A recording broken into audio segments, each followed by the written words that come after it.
Hello dear students, welcome back to smart knowledge. और आज की जो वीडियो है उसमें हम डिस्कस करने वाले हैं अभ्यास प्रश्न पत्र शिक्षा निदेशालय की ओर से जारी किया गया फॉर क्लास 7 2022-23 सेशन के लिए। विषय रहेगा हिंदी।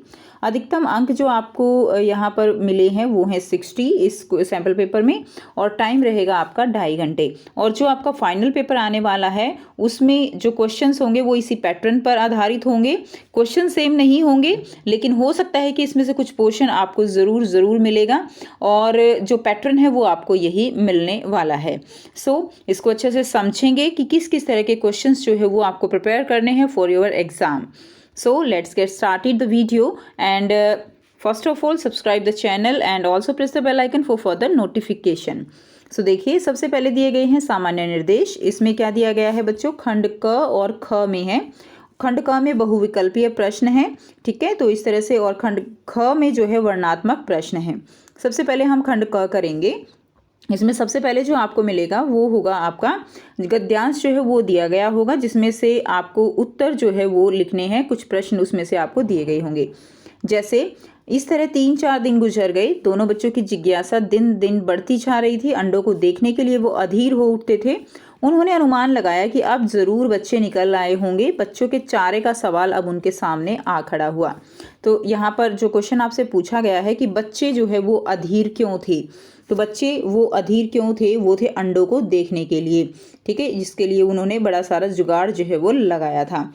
दूसरा प्रश्न है, कौन सा सवाल अब बच्चों के सामने आ खड़ा हुआ। तो कौन सा सवाल था जो बच्चों के सामने आ खड़ा हुआ था, तो अब देखिए आपने जो है यहाँ पे पढ़ा है बच्चों के चारे का सवाल, तो क्या आ जाएगा, क जो है इसका आंसर हो जाएगा। बच्चों के जो है चारे का सवाल अब उनके सामने आ खड़ा हुआ था।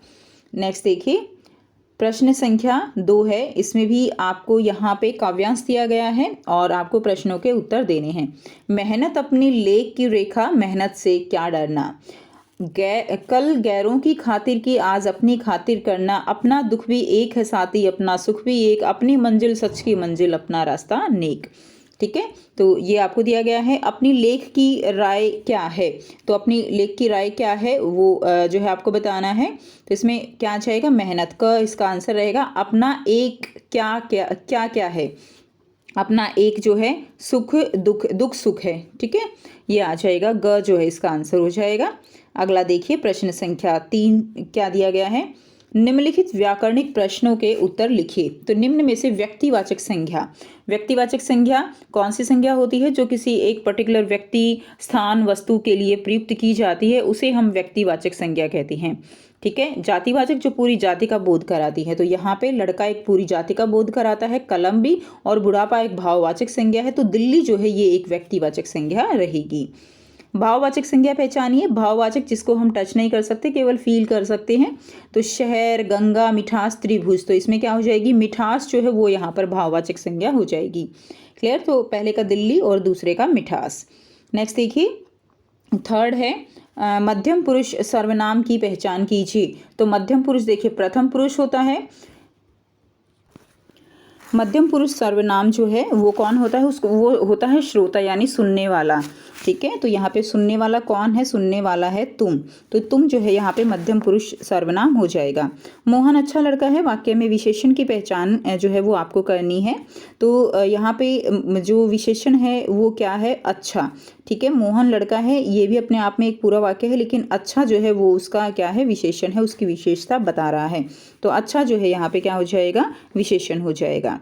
उसके बाद नेक्स्ट देखिए, अगला गद्यांश दिया गया है और पूछे गए प्रश्नों के उत्तर आपको यहाँ पर लिखने हैं। तो आपका ओवरऑल जो पेपर है बच्चों वो बहुत ही इजी है, ये जो दिया गया है। ठीक है, निम्नलिखित गद्यांश जो है वो आपको पढ़ना है। दीदी बोली, सफ़ेद कण वास्तव में हमारे शरीर के वीर सिपाही हैं। तो कौन से कण वीर सिपाही होते हैं, सफ़ेद कण।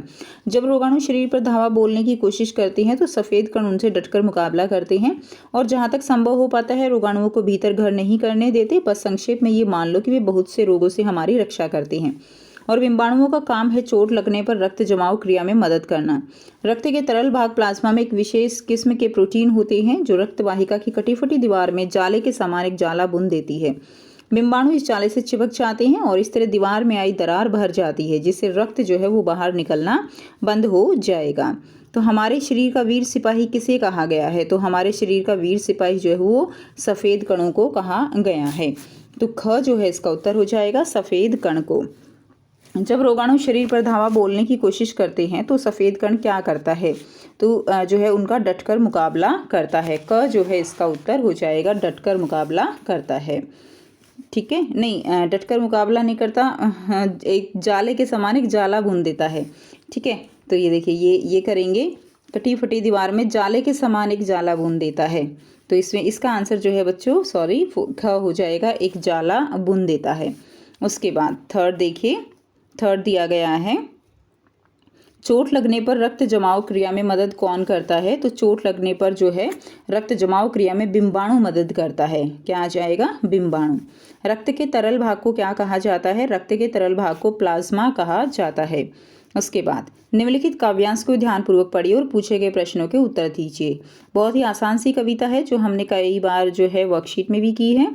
निम्नलिखित काव्यांश को ध्यानपूर्वक पढ़िए और जो प्रश्न है उनके उत्तर आपको देने हैं। हम पंछी उन्मुक्त गगन के पिंजरबद्ध ना गा पाएंगे, कनक तिलियों से टकराकर पुलकित पंख टूट जाएंगे। हम बहता जल पीने वाले मर जाएंगे भूखे प्यासे, कहीं बली है कटुक निबोरी कनक कटोरी की मैदा से। पक्षी जो है वो कहाँ रहना चाहती हैं? तो पक्षी कहाँ रहना चाहते हैं? पक्षी रहना चाहते हैं खुले आसमान में। ठीक है, नेक्स्ट देखिए ख इसका उत्तर हो जाएगा पिंजर में पक्षी क्या नहीं कर पाते हैं? तो पिंजर में पक्षी जो है वो क्या नहीं कर पाते? वो गा नहीं पाते हैं। पिंजरे की तीली किससे बनी है? तो पिंजरे की तीली जो है वो सोने की है। चिड़िया को कौन सा जल पीना पसंद है? तो चिड़िया को बच्चों नदी का जल जो है वो पीना पसंद है। ग जो है इसका उत्तर हो जाएगा। तो पहले का भी ग है, अगले का क है और उससे अगले का ग हो जाएगा। उसके बाद नेक्स्ट देखिए प्रश्न संख्या 6, निम्नलिखित प्रश्नों के उत्तर लिखिए। तो खून की कमी से होने वाली बीमारी है। तो खून की कमी से कौन सी बीमारी होती है? खून की कमी से होती है एनीमिया। ग जो है इसका उत्तर हो जाएगा। उसके बाद पापा खो गए पाठ में लेटर बॉक्स को सभी क्या कहकर पुकारते थे? तो जो लेटर बॉक्स था उसको क्या कहते थे? छोटा ताऊ, मोटा ताऊ, लाल ताऊ, काला ताऊ। तो उसको लाल ताऊ कहा जाता था। ठीक है, क्या हो जाएगा? उसको लाल ताऊ। नेक्स्ट देखिए, नेक्स्ट प्रश्न संख्या 7 दिया गया है। निम्नलिखित प्रश्नों के उत्तर लिखिए। स्वर्ण श्रृंखला के बंधन में पक्षी क्या भूल गए हैं? तो जो है वो क्या भूल गए हैं? गति और उड़ान वो भूल गए हैं।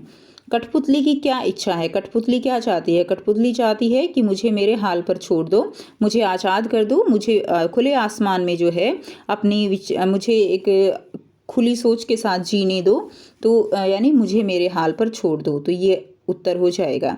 उसके बाद वर्णात्मक प्रश्न में सबसे पहले यहाँ पे जो है व्याकरण के कुछ प्रश्न दिए गए हैं। अंधकार शब्द का विलोम बताइए। तो अंधकार शब्द का विलोम होता है प्रकाश। ठीक है, अध्यापक शब्द का स्त्रीलिंग बताइए। तो अध्यापक शब्द का स्त्रीलिंग होता है अध्यापिका। अध्यापिका। नमक शब्द का भाववाचक बताइए। तो नमक शब्द का भाववाचक होता है नमकीन। ताज़े फल ले आओ। ठीक है, इसमें क्या आ जाएगा? इसमें जो है ताज़े फल ले आओ। तो यहाँ पर आपको बताना है कि जो ताज़े है वो यहाँ पे क्या है? वो विशेषण है। निम्नलिखित प्रश्नों के उत्तर लिखिए। खून के तरल भाग को क्या कहा जाता है? तो खून के तरल भाग को क्या कहा जाता है? प्लाज्मा कहा जाता है। रक्त की कमी के कारण कौन सी बीमारी होती है? हमने अभी ऊपर पढ़ा है। रक्त की कमी के कारण कौन सी बीमारी होती है? एनीमिया होती है। ठीक है, कौन सी बीमारी होती है? एनीमिया। लाल ताऊ का असली नाम क्या है? लाल ताऊ का असली नाम क्या है बच्चों? लाल ताऊ का असली नाम है लेटर बॉक्स। क्या नाम है? लाल ताऊ का असली नाम है लेटर बॉक्स। ठीक है, मेरी तबीयत लोहे की है जो मैं बीमार नहीं पड़ता। ये किसने कहा? ये जो है लेटर बॉक्स ने कहा था कि मैं लोहे का बना हुआ हूँ, मेरी तबीयत जो है वो कैसी है? लोहे की है, इसलिए मैं बीमार नहीं पड़ता। तो ये किसने कहा? लेटर बॉक्स ने कहा। उसके बाद देखिए नेक्स्ट दिया गया है निम्नलिखित प्रश्नों के उत्तर जो है वो आपको लिखने हैं। तो आपका ये प्रश्न 10 और 11 और 12। ठीक है, टोटल जो है आपको 14 क्वेश्चन दिए गए हैं। तो यहाँ पे हम देखेंगे पक्षी जो है वो पक्षी किसकी सीमा पाने की इच्छा रखते हैं? तो इसका उत्तर हो जाएगा पक्षी किसकी सीमा पाने की इच्छा रखते हैं? आसमान की। ठीक है, क्या हो जाएगा? आसमान। कनक कटोरी किसे कहा गया है? कनक कटोरी जो है किसे कहा गया है? वो कहा गया है सोने की कटोरी को। सोने की कटोरी, इसका उत्तर आ जाएगा सोने की कटोरी। उसके बाद देखिए कठपुतली क्या चाहती है। तो कठपुतली क्या चाहती है, कठपुतली अपनी आज़ादी चाहती है। तो आप इसमें ये जो है 1 नंबर का ही है, तो बस आप सिंपल लिख देंगे अपनी आज़ादी, अपनी आज़ादी पूरा कर दीजिए चाहती है। कठपुतली किससे बंधी है, तो बच्चों कठपुतली किससे बंधी है यहाँ पे लिख दे रहे हैं, साथ साथ जो है लिख लीजिए। कठपुतली किससे बंधी है, कठपुतली बंधी है समाज रूपी धागों से। ठीक है, वैसे तो आप कर ही चुके होंगे, मैं थोड़ा लेट हो गई अब की बार डालने में इनको। ठीक है, कोई बात नहीं, रिवीजन ही सही। समाज रूपी धागों से जो कठपुतली है वो बंधी हुई है, इसका उत्तर हो जाएगा। उसके बाद नेक्स्ट देखिए, खून को भानुमति का पिटारा क्यों कहा गया है। तो खून को भानुमति का पिटारा क्यों कहा गया है, सो यहाँ से आंसर लिखेंगे, विभिन्न प्रकार के कण खून में लाखों की संख्या में होने के कारण खून को भानुमति का पिटारा कहा जाता है। यह आपका आंसर हो जाएगा। नेक्स्ट है, एनीमिया से बचने के लिए हमें क्या करना चाहिए। तो एनीमिया से बचने के लिए क्या करना चाहिए, अंकुरित दालें हैं, चुकंदर है, ओट्स है, सूखे फल हैं, ये सब आदि खाना चाहिए, क्योंकि इनमें जो लोहा होता है वो अधिक मात्रा में होता है। इससे हमें क्या होगा, हमारे शरीर में लोहे की कमी नहीं होगी और हम एनीमिया से बचे रहेंगे। नेक्स्ट जो दिया गया है, पेड़ और खंबे की दोस्ती जो है वो कैसे हुई। तो देखिए, एक बार जोरों की आंधी आने के कारण खंबा पेड़ के ऊपर गिर जाता है। उस समय पेड़ उसे संभाल लेता है और इस प्रयास में वह जख्मी भी हो जाता है। इस घटना से खंबे में जो गुरूर होता है वह खत्म हो जाता है और अंत में दोनों की दोस्ती हो जाती है। तो ये आपका आंसर हो जाएगा। अगला प्रश्न है, पापा खो गए पाठ में पेड़ को जाड़ा गर्मी नहीं लगने का क्या कारण है। तो पापा खो गए पाठ में पेड़ को जाड़ा गर्मी नहीं लगने का मतलब है कि पेड़ को गर्मी व सर्दी महसूस नहीं होती, क्योंकि उसने पत्तों का कोट जो है वो क्या कर रखा है, पहन रखा है। अगला प्रश्न है, निम्नलिखित प्रश्नों के उत्तर लगभग 30 से 40 शब्दों में लिखने हैं। पक्षी किसमें विघ्न नहीं चाहते हैं। तो जो पक्षी हैं वो किसमें विघ्न नहीं चाहते, पक्षी अपनी आज़ादी में विघ्न नहीं चाहते हैं, वे खुले आसमान में विचरण करना चाहते हैं। अगला प्रश्न है, चिड़िया के क्या क्या अरमान थे। तो जो है पंछियों के आकाश की सीमा तक उड़ने के अरमान थे। तो जो चिड़िया हैं वो आकाश की जो सीमा है वहाँ तक उड़ने के उनके क्या हो रहते हैं, अरमान हैं। अगला प्रश्न है, कठपुतली के क्रोध का क्या कारण था। इसका उत्तर यहाँ से लिखेंगे, वह स्वतंत्र होना चाहती है, अपने पांव पर खड़ी होकर आत्मनिर्भर बनना चाहती है, धागे में बंधना उसे पराधीनता लगता है, इसीलिए उसे गुस्सा आता है और वह क्रोधित होती है। तो ये आपका आंसर हो जाएगा। प्रश्न संख्या 13 है, निम्नलिखित में से किसी एक विषय पर 80 से 100 शब्दों में अनुच्छेद लिखना है। आज़ादी का अमृत महोत्सव, प्रदूषण की समस्या, मेरा पसंदीदा त्यौहार। तो इनमें से बच्चों कोई भी एक विषय पर आप लिख सकते हो।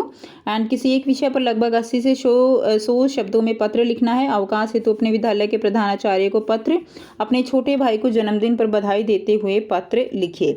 तो ये भी बहुत ही आसान है जो आप लिख सकते हो।